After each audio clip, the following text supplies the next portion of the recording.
This is Between the Uprights. Football is life. The rest is just details. Here are your hosts, Joe, Matt, and Chris. Welcome into Between the Uprights. I'm Joe. That's Chris. Matt couldn't be here today. But you know what? I want to give a big shout out to Chris for making it back. She's been dealing with an illness. She's back. She's ready to get back to talking football. We're excited to have her back on the episodes. Really, really excited. I know Matt wanted to be here. Fortunately, he's dealing with some personal stuff, moving and all that things. We know how that goes. But I want to give a big welcome back to Chris. And before we get into all that great football action here at Between the Uprights that you come here for 24/7, 365, please hit that like and subscribe button. It would mean a great deal to us here Between the Uprights. We're still getting this thing spun up. We really love to have your feedback in the comments as well. So hop in those comments now. The Houston Texans, although leading the AFC South, and we've already done an episode on how bad the AFC South is, and it's probably one of the worst divisions in football, and all of this talk, right? And the Houston Texans, we left off that video. We didn't talk about the Houston Texans on that video. People are like, you have to talk about the Houston Texans. How could you not talk about the Houston Texans? And they had one loss at the time. You know, and they were 5-1. We were like, okay, and then they lose to the Packers. Come back out, beat the Colts. Okay, they're 6-2. Since then, they have dropped a game to the lowly Jets, who had just lost to the Patriots a week before. CJ Stroud comes out, kind of calls out the team. We have to do better, all these things like that. They come into Detroit. They're hosting them in Houston. They jump out to a 2-score lead, pick off, Jared Goff 5 times. They turn the ball over a crazy amount. And yet the Houston Texans have lost 2 in a row after blowing that lead and Jake Bates' last-second field goal. They now go into Dallas, a team that is obviously having its own struggles. You kind of have an easy schedule moving forward, but this was a team at the beginning of the year that wasn't supposed to just make the playoffs and win the division because of an easy schedule. You look at this roster, right? You look at the roster the Houston Texans have, and you do not expect them to just be making the playoffs. This was supposed to be a championship Super Bowl contending team, right? Like they got Joe Mixon, and who's absolutely going on a tear. They have Nico Collins, John Mechie III is supposed to be popping off. Stefon Diggs was supposed to be good. Tank Dell was there. Robert Woods is there. Xavier Hutchinson. They had all these players, You had in the tight end, they had Dalton Schultz and Cade Stover, and they were supposed to be dominant. Since then, Stefon Diggs is on IR. Nico Collins has missed time. Tank Dell has missed time. Joe Mixon has missed time. Injuries have begun to take their toll. They have no consistency on the offensive side of the football. The defense is one of the worst tackling defenses in the league. The offense, which we expected to be top 10 or top 5 with CJ Stroud, really hasn't been anything. I think they're the 12th best offense right now, according to PFF. Defensively, they're the 14th best defense. This is a team that just overall we expected to be top 10 in all of these things. And the only thing that they're realistically even all that good in, and it still not good enough for top 10, is special teams. So they're not tackling well. I think they're the ninth worst tackling football team, according to PFF, excuse me. They've allowed a ton of points there for the longest time. They were negative in points against. They're just they're not performing to the level you would expect them to perform at right now. And I don't think they're rated. They're passing yards, they're rated 15th, rushing yards, they're 18th, points for, they're 17th, points against, they're 19th. So everything tells you this team is a bottom of the barrel team that just happens to be in a weak division. And they have a weak schedule. The rest of their schedule is the Cowboys, who are abysmal, the Titans, who are terrible, the Jaguars, who are starting Mac Jones because Trevor Lawrence is probably done for the year, the Dolphins, who are still trying to figure it out, and the Chiefs, and then the Ravens are realistically the only 2 playoff teams left that they face before they wrap the season up with the Titans. So they're 2 games up on Indianapolis, who is starting Joe Flacco. They haven't looked all that great. Flacco's turning the ball over a little bit more after getting the starting job over Anthony Richardson. And it just doesn't feel like things are going their way. So, Chris, Houston, do we have a problem? So I'm going to say, as far as they have a problem, I don't think they have a disastrous problem. I think they have a glaring concern. I would say for them, their positive is that they're in a weak division. So more than likely, if they hold their crap together, more than likely they'll win their division and they'll end up in the playoffs. But if what I'm about to go through is exactly what continues to happen, what they're continuing to do, this is going to end exactly how it ended last year. You end up in a one playoff type of thing. End up in the playoffs, first time, you're done. That's it. There's nothing else to it, because once you get into the playoffs, we all know, like, it's playoff football and people are there to win. It's one game or you're going home, and there's no way around that. So for them, that's the good news. Is at least you're in a terrible division. So as long as you stay the course, you're more than likely in, because you've been given a great remainder of the season. You're more than likely going to get to the playoffs. Now, what you do after the playoffs should be their concern. So for me, like, they do have several glaring issues. For me personally, as far as their defense is concerned, I'm less concerned about their defense than I am about their offense. And that says a lot, because their offense was supposed to be their bread and butter. That's where it was supposed to start and end, was with their offense. And that's how it was supposed to start going into the season. That was the expectation. That's why they went out and bought and got all the, these big time receivers and all this stuff that you brought in, all these big names you brought in, was to just make this go a little bit further than you expected, which last year you got to the playoffs. So this year it was for you to get further than that, potentially go to the AFC champion, potentially get to the Super Bowl. That was the key. And they haven't done that thus far. So my concern isn't really about the defense per se. No, they haven't done great, but they're middle of the cattle, which is, it's fine, right? You're not terrible, you're not the best, you're not the worst. So that's fine. Your offense should be the concern. So when you come to the offense, like, yes, you have issues with wide receivers right now. But for me personally, I have two big concerns for myself. The first one, the biggest one, being their offensive line. Their offensive line is horrendous right now. So we're looking at between 2023 and 2024, right? So in 2023, in total, they gave up, what was it, like 32 sacks, 38 sacks, something like that last year. We're at the half of the season, and they're already at 32 or 34, my mistake. So if you're already giving up 34 sacks, and we're not even halfway through the season, so if that's halfway, and we're ending, you're probably going to be, if it's the same as it has been for this part of the year, then you're looking at probably a 45, 50 round as far as the sack, which is insane. And the reason why I think so many people are concerned about it is because last year they kind of, people just kind of like, okay, it makes sense, because they had so many injuries last year with their offensive line that it was almost an expectation, like, it makes sense, right? This year, if you go and you look at the rest of the NFL, the rest of these other teams that are going through issues with their offensive line, majority of it has to do with injuries. They have one of the healthiest starting O-lines in this entire NFL right now, and they're damn near the worst, which is crazy, right?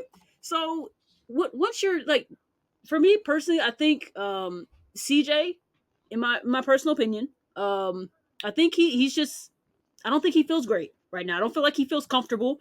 So he's throwing passes that he shouldn't be throwing, because he's trying to get the he's trying to get his team going, and it's not working, which is causing him more interceptions. He only had 5 in the total last year. He's already at 6. And again, we're at the half of the season, and you haven't even played the 2 big ones that you just named at the end of the season that he has to play. So you almost guarantee you're probably going to double what he has right now if he continues going on the way he's going on. So he doesn't really have a wide, because he, like you said, wide receivers have been hurt. My other question is, like, why aren't they getting to the tight end? I don't understand it. You almost looks like an afterthought. Right, which is insane. Because was he not in Dallas, and he was killing it in Dallas? You brought him here, and you haven't done much with him since. Like, if anything, if you're losing wide receivers, your running game isn't really top tier. It gets you a couple yards here and there, but you can't really count on it, completely, versus what you had last year, where you had, I think it was like almost 1,000 yards last year. I think it was like 800 800, 900 range. Where right now, I don't think you've hit 600, right? With your top running back. So if you're looking at that, something has to give. So if it's your offensive line for whatever reason is lacking in whatever issues that they're having as far as they can't keep people off of their quarterback, your only other option is to maybe start using the tight end that you brought in a little bit. Whether it's adding him to it's adding him to help the O-line, if it's him catching the ball, which he's really good at, which we all know this. He did it for years in Dallas. Use him. You don't have wide receivers. Use your tight end. That to me is one of the downest parts. To me, it's no nonsense. It makes no sense. It's basic. That is a basic type of thing. Most basic receivers, or most basic. What am I trying to say? Offenses. Yeah, offenses. Right. Yeah. Through the baseline, you see for most teams, their tight end you should be using, and we will also get to that when we get over to the Steelers as well. But yeah. Again, same issue. You have a high level tight end that you were not using, so instead you're trying to throw these big balls down the thing. Who's catching it? You're just throwing past people at this point. So you have to do something. And I think that's the biggest concern. I'm not saying that that they have a huge problem. They have a huge concern. And if they don't get ahead of it, I know we just talked about somebody right under them in their division. While they might not be doing great, they're still on their butt a little bit. So if they keep losing, it's not hard to fathom that they may be on the outside looking in and watching the playoffs rather than being a part of the playoffs if they don't get this in hand. And their biggest issue is their offensive line. They have to get it handled some way, somehow. They got to figure something out. You're absolutely right. So I went and checked, right? You were talking about the offensive line. Like, have they really been that bad? Are they really that bad? And I looked at it as a run blocking offense, 23rd according to PFF. As a pass blocking offense, 20th. Which means that their offensive line, regardless of what they're calling, is performing in the bottom third of the NFL. They're that bad right now. So 110%, I agree with you. This offensive line has been atrocious. I don't know what really changed, and then you kind of see how that affects the passing game right now. CJ Stroud, as you already pointed out, I limited it to 20% of 397 total dropbacks. And, so you look at CJ Stroud and like you said, he's not been performing well. And he's the 14th best quarterback with 20% of 397 dropbacks. I didn't do the math on that, exactly what that is, but I limited PFS so I can see actual starters, and he's 14th out of actual starters in the NFL. People have guys who had at least, 300 or so dropbacks. He's the 14th best quarterback. He was a top 10 guy last year, and he's not that guy right now. You look at yards, his completion percentage is down. I mean, he's not been performing well. You can attribute that to the injuries. You can attribute that to the offensive line.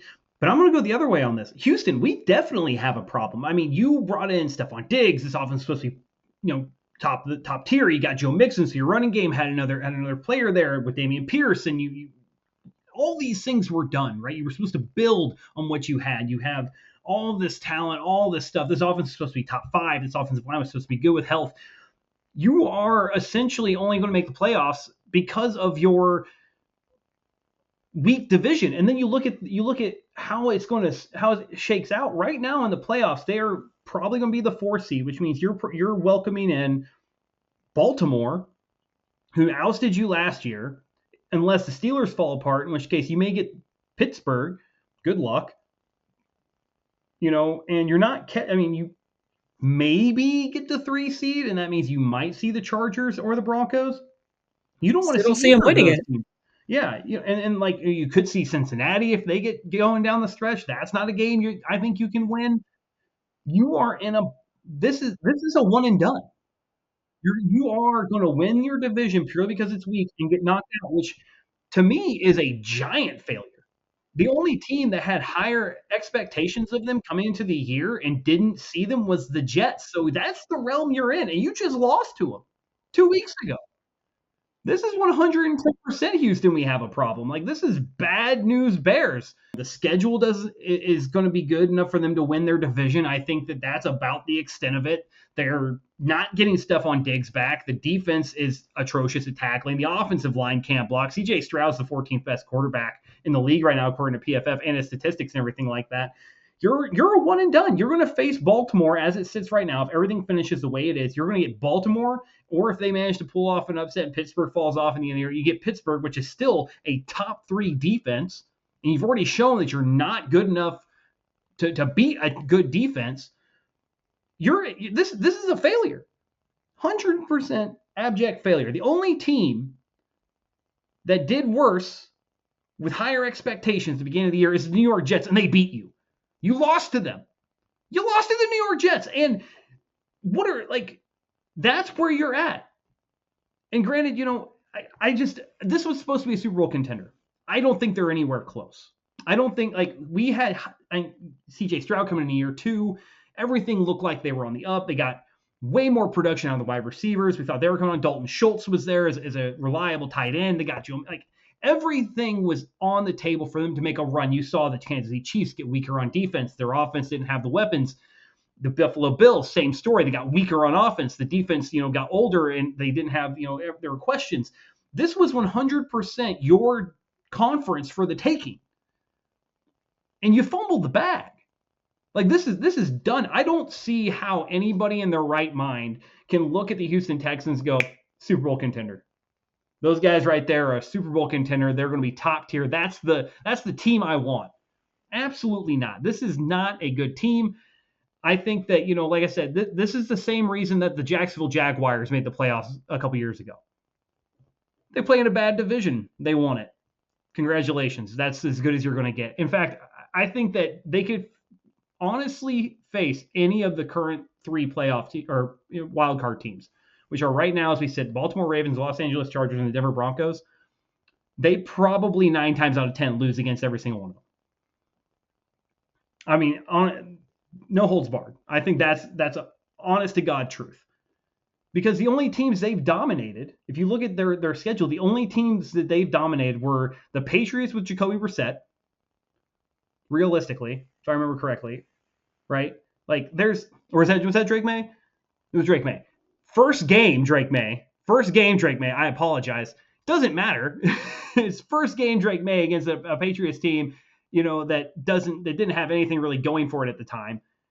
And that's about it. They haven't beat anybody else convincingly since. The Colts, they won by 3. The Bills, they won by 3. The Jaguars, they won by 4. The Jaguars, who we were just talking about, are one of the worst teams in football right now. The Bears, they won by 6, who just fired their OC. The Colts, they won by 2 to open the year. So, I mean, you're not beating bad teams by a lot. You're letting them hang with you. So I don't think this is a failure. This is Houston. We have a problem. This is hit the emergency button. Panic button needs to be hit right now.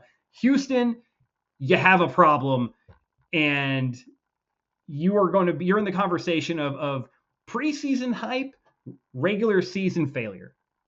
That's what it's going to be for the Houston Texans moving forward. And hey, look at the bright side, Houston. You're just like us. You're just going to find out maybe a week later. Looking forward to 2025.